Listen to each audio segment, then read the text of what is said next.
warahmatullahi wabarakatuh. Hari ini kita bertemu kembali di kelas 10 pada mata pelajaran biologi. Oke, saya selalu mengingatkan kepada kalian untuk selalu mengisi list presensi sebelum kalian mengklik video.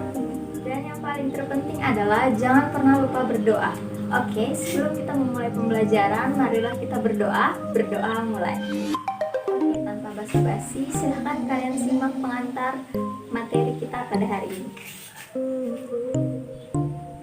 Makhluk hidup, contohnya manusia, berinteraksi baik dengan makhluk hidup lain dan dengan alam atau lingkungannya.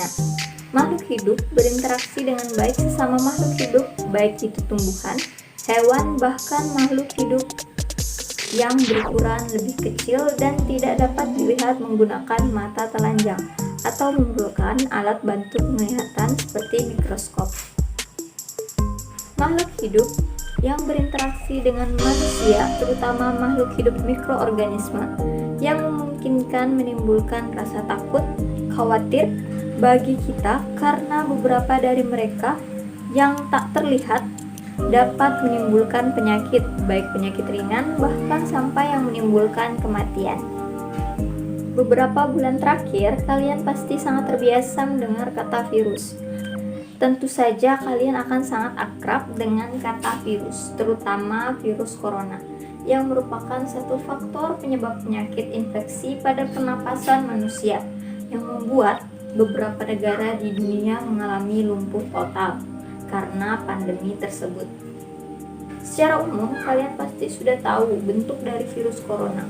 Tapi tahukah kalian bahwa di dunia ini ada berbagai jenis atau bentuk dari virus itu sendiri? Nah, makhluk hidupkah atau benda matikah virus tersebut? Dan bagaimana bisa mereka berkembang biak dengan sangat cepat dan bahkan bisa memberikan dampak yang besar pula pada sebuah negara hingga negara-negara tersebut lumpuh total. Nah, dari pengantar materi kita tadi, kalian sudah pasti tahu apa yang akan kita pelajari hari ini. Nah, jadi hari ini kita akan mempelajari tentang virus. Subbab materi yang akan kita pelajari hari ini adalah Oke, langsung saja tanpa basa-basi kita masuk ke materi pertama, yaitu sejarah dari virus. Sejarah virus. Keberadaan virus mulai diketahui sejak penemuan Adolf Meyer, seorang ilmuwan Jerman pada tahun 1883 yang menyelidiki penyakit bintik kuning pada tanaman tembakau yang bersifat menular. Kemudian, penelitian itu diulang oleh Dmitri Ivanovsky pada tahun 1893. Kemudian, pada tahun 1935, seorang ilmuwan Amerika bernama Wendell Stanley mencoba mengkristalkan patogen tersebut. Walaupun telah dikristalkan, patogen itu masih mampu menimbulkan penyakit jika disuntikkan pada tanaman tembakau yang sehat. Kemudian Stanley memberikan nama pada patogen tersebut Tobacco Mosaic Virus atau TMF, virus mosaik tembakau. Virus berasal dari bahasa Latin yang berarti racun atau bersifat membunuh. Oke, kita lanjut ke subbab selanjutnya, yaitu ciri-ciri dari virus. Jadi kalian sudah tahu dasarnya bahwa virus bukan termasuk hewan, tumbuhan, bahkan jamur. Nah, jadi kalian sudah tahu dasarnya bahwa virus bukan merupakan tumbuhan, hewan, bahkan bakteri. Walaupun demikian, virus juga memiliki ciri-ciri dari makhluk hidup. Apakah ciri-ciri dari makhluk hidup yang dimiliki oleh virus?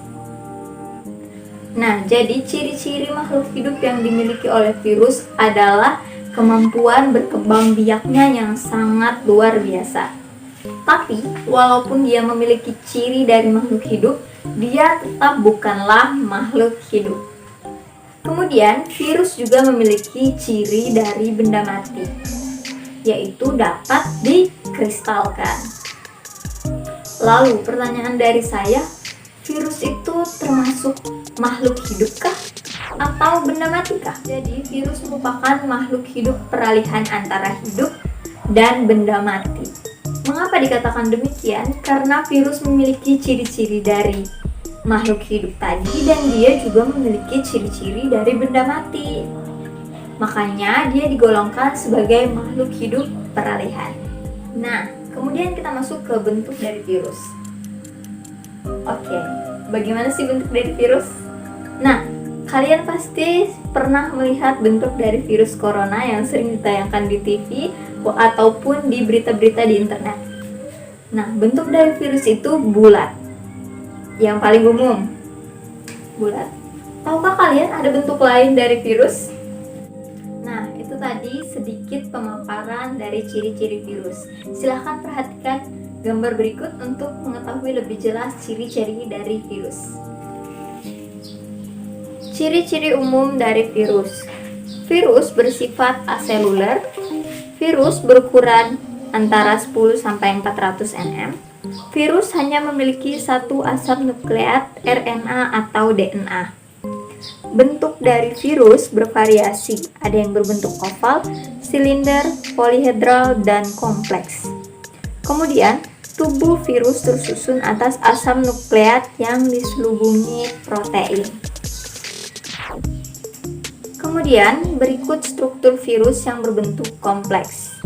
Contohnya adalah bakteriofag.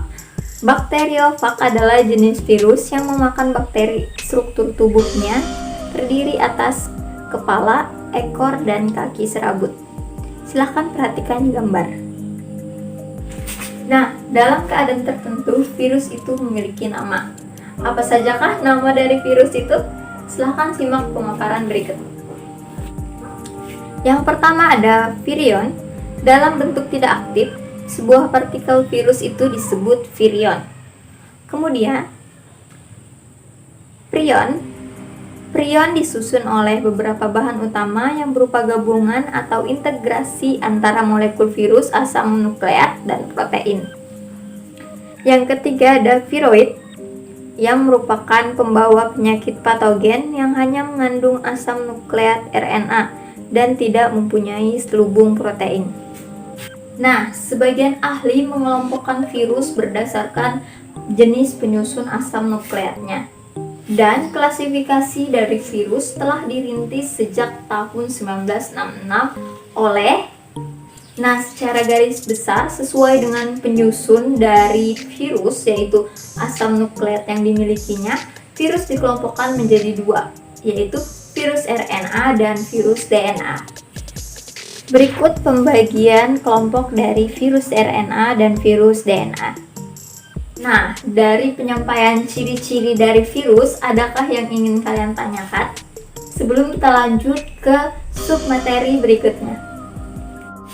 Oke, kita masuk ke bagian reproduksi dari virus atau replikasi dari virus. Sebelum itu, saya merekomendasikan kepada kalian untuk menonton sebuah film untuk menambah wawasan kalian terhadap materi virus kita hari ini. Nah, film yang akan saya rekomendasikan adalah film yang berjudul The Flu. Nah, yang mana film tersebut menceritakan bagaimana virus H5N1 atau virus flu burung menyebar dan melumpuhkan salah satu kota di Korea. Jadi, virus itu mengalami proliferase, yaitu pertumbuhan yang disebabkan oleh giatnya pembelahan sel dan bukan karena pertambahan besarnya sel. Nah, secara umum terdapat dua daur hidup pada virus, yaitu daur litik dan daur lisogenik. Dari kedua daur ini kira-kira apa perbedaan mereka? Yuk kita simak penyampaian proses daur hidup dari virus. Oke, yang pertama ada daur litik. Daur litik terdiri dari 5 fase. Yang pertama, fase adsorpsi, yaitu penempelan serabut bakteriofag T4 di bagian reseptor sel inang. Kemudian ada fase penetrasi, yang mana virus menyuntikkan DNA terlebih dahulu di dinding sel bakteri E. coli yang meluruh karena kerja enzim lisosom yang ada di lempeng dasar bakteriofag T4. Kemudian ada fase replikasi.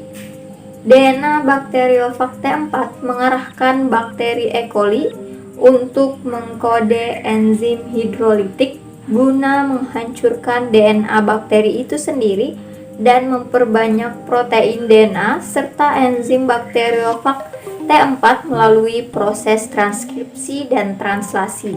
Kemudian yang keempat ada fase perakitan, yang mana komponen-komponen pokok akan disusun untuk membentuk fag yang baru. Jadi fase ini terbentuklah bakteriofag yang baru, dan kemudian pada fase selanjutnya adalah fase litik atau lisis. Setelah perakitan berakhir, bakteriofag tempat membentuk enzim lisis untuk merusak dinding sel E. coli. Jadi pada fase lisis ini terjadi proses mematikan sel inang. Jadi infeksi pada daur litik ini disebut virulen karena bersifat mematikan. Oke, selanjutnya ada daur lisogenik. Sama halnya dengan daur litik, namun pada daur lisogenik tidak terdapat fase lisis. Fase yang pertama pada daur lisogenik adalah absorpsi dan infeksi, yang mana penempelan serabut ekor bakteriofag T4 di bagian reseptor sel inang. Kemudian fase yang kedua ada penetrasi, yang mana sebelum virus menyuntikkan DNA terlebih dahulu dinding sel E. coli itu diluruhkan karena kerja enzim lisosom yang ada di lempeng dasar bakteriofag. Kemudian fase yang keempat adalah fase penggabungan, yang mana DNA virus bergabung dengan DNA bakteri membentuk profag. Kemudian fase keempat ada replikasi, yang mana saat bakteri akan membelah diri, bakteri menghasilkan dua sel anakan yang masing-masing mengandung profag. DNA fag akan terus bertambah banyak saat sel bakteri terus-menerus membelah. Nah, sampai sini kalian sudah paham kan perbedaannya? Pada daur lisogenik ini tidak terjadi proses mematikan sel inang, tapi profag akan ikut membelah saat sel inang ikut membelah. Jadi, apakah fase lisogenik ini tidak berbahaya? Salah, fase lisogenik ini bisa saja berbahaya karena pada kondisi tertentu daur lisogenik dapat berubah menjadi daur litik. Jika kondisi dari tubuh inang melemah, maka profag akan mengambil alih dan melisiskan sel tersebut. Jadi tidak ada yang tidak berbahaya, kedua daur dari virus ini sangat berbahaya. Oke, kita lanjutkan ke submateri kita yang terakhir, yaitu peranan virus bagi kehidupan. Pada umumnya, seperti yang kita lihat saat ini, virus bersifat sangat merugikan bagi makhluk hidup. Karena ukurannya yang kecil sekali, kita menyepelekan betapa berbahayanya mereka. Nah, virus dapat menimbulkan berbagai macam kerugian, terutama karena dapat menyebabkan penyakit pada manusia, hewan, dan tumbuhan, mulai dari penyakit ringan sampai penyakit yang mematikan. Yang pertama, virus penyebab penyakit pada manusia yang meliputi virus H5N1, penyebab penyakit flu burung, paramyxovirus penyebab penyakit gondok, HIV, penyebab penyakit AIDS, virus dengue penyebab demam berdarah, virus H1N1 penyebab penyakit flu babi. Kemudian selanjutnya ada herpes virus varicella penyebab penyakit cacar, virus polio penyebab penyakit poliomyelitis, virus influenza penyebab penyakit flu, virus morbili penyebab penyakit campak, dan virus rabies penyebab penyakit rabies. Selanjutnya ada virus penyebab penyakit pada hewan. Yang pertama ada virus rabies, yang kedua ada virus NCD, yang ketiga ada virus FMD, dan yang terakhir ada virus cowpox penyebab penyakit cacar pada sapi. Kemudian yang terakhir penyebab penyakit pada tumbuhan. Yang pertama ada Citrus Spame Pollen Degeneration, yang menyerang tanaman jeruk, kemudian virus mozaik yang menyerang tanaman tembakau, kentang dan tomat, potato yellow mosaic virus yang menyerang tanaman kentang, virus tungro yang menyerang padi, beans yellow mosaic virus yang menyerang tanaman buncis. Kemudian, beberapa dari virus itu dibudidayakan untuk tujuan tertentu, yaitu untuk meningkatkan kesejahteraan manusia. Virus dapat dimanfaatkan dalam berbagai bidang medis, untuk mengukur dosis radiasi, dan untuk membasmi hama tanaman. Beberapa penggunaan virus untuk medis diantaranya adalah sebagai berikut.